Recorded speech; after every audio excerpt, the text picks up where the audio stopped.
What's up, everybody? David with On the Roam again, and today we are going to be talking about the diesel heater. We're not going to go into depth about how it works or how to hook it up or how I modified mine. I will kind of show you a little bit how I modified mine. There's plenty of other videos on YouTube that you can go look up on how to modify these things, kind of what I did. But so to start off, we'll open it up here. It comes with this tube, this black tube, okay? And then you got the exhaust tube, and then this little muffler that comes with it, and you kind of mount it all there, and that all gets mounted over here on this side. And then I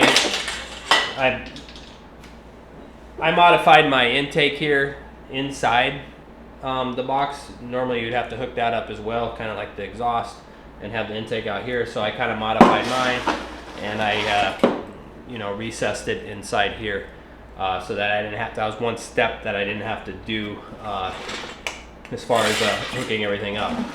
So basically I just do the tube, the exhaust, and that's it. Obviously power and put fuel and everything in it, but and then I did mount this Rotopack on the side. I ordered a kit that comes with a solid fuel line that goes all the way down to the bottom of this Rotopack. You do have to drill and tap the top of the Rotopack for that, and then it comes with a little, I don't know if it comes with it, but I did run a little gas line that goes to the fuel filter and then to the fuel pump, which goes to the heat exchanger and blah blah blah. Then it comes with a little screen that you put right here, and it's all Bluetooth. It has an app and everything you can control with your phone and control it from the temp. I do recommend updating the app though before you go camping, because I didn't do that one time. I had to wait till I got service the next day.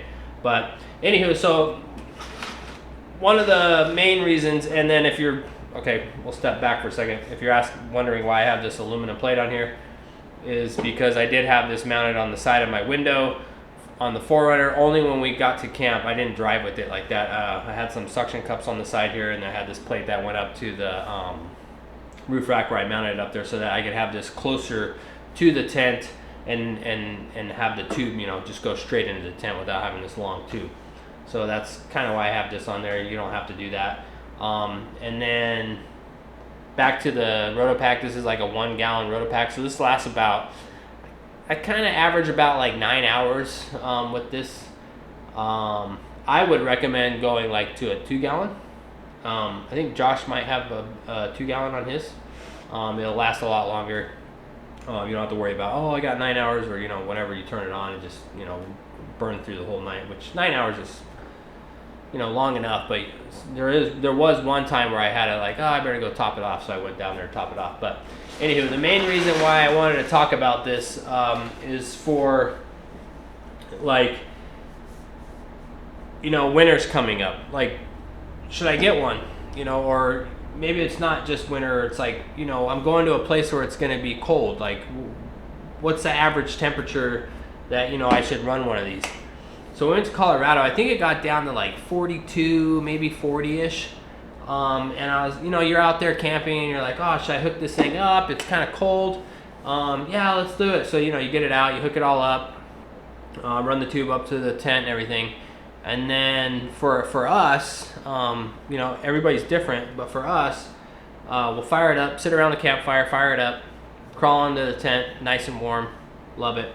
But then within 30 to 40 minutes of sleeping, and keep in mind, we had this on the lowest setting, and it's very hard. You can't just shut this thing off and then turn it back on. You can, but it has to go through this whole cooling cycle and everything when you shut it off, and then you could fire it back up. So the lowest setting is low, but it's too hot for us. So we end up just shutting it off altogether.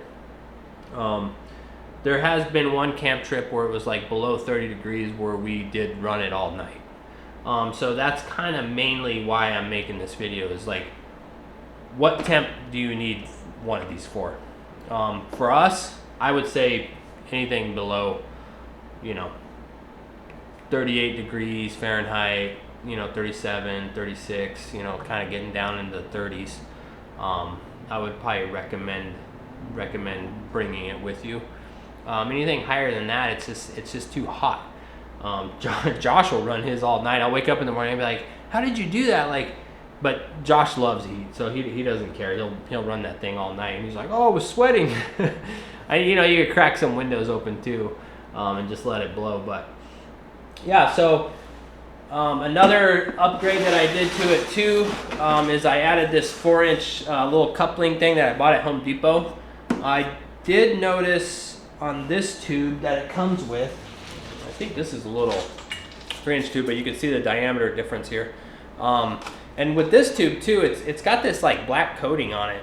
And I noticed when I first bought it, it kind of put off like a weird smell, and it kind of took a while for it to go away. It almost smells like a chemical smell or something. So I'm not a big fan of this tube with this coating on there. Some people use it. Josh uses his all the time. My brother uses it. They don't complain.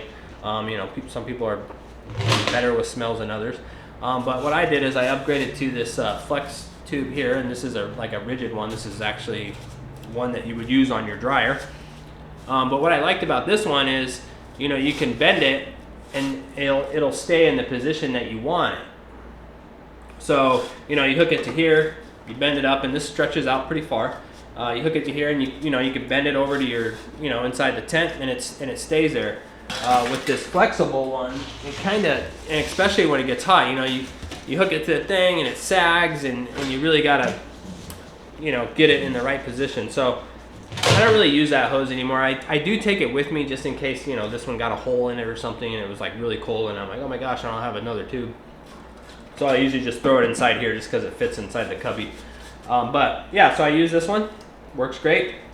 And then another thing that I noticed on the tube that it comes with, the smaller one, is that if you try to go on like a higher setting, which I rarely ever, I think I probably use like number 2, like the second, I think it's like 1, 2, 3, I don't know, it goes all the way up, but the second setting on there one time, but I usually just keep it at, the first setting.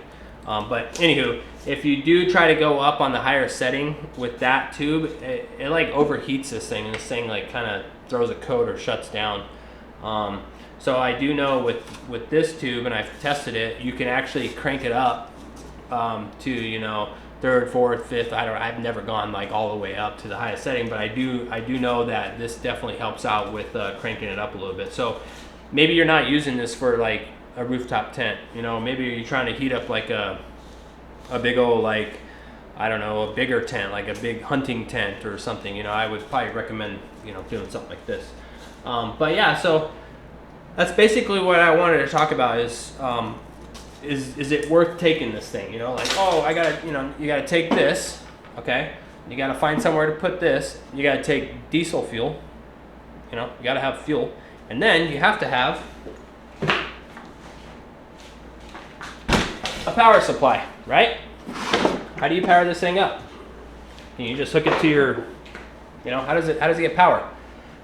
Well, there's a couple ways you can do it, and the way I do it is I hook it to this Blue Eddy 2000 watt hours, just because I take this with me most of the times when I go camping, because I run my refrigerator off of it, I charge all my camera gear off of it.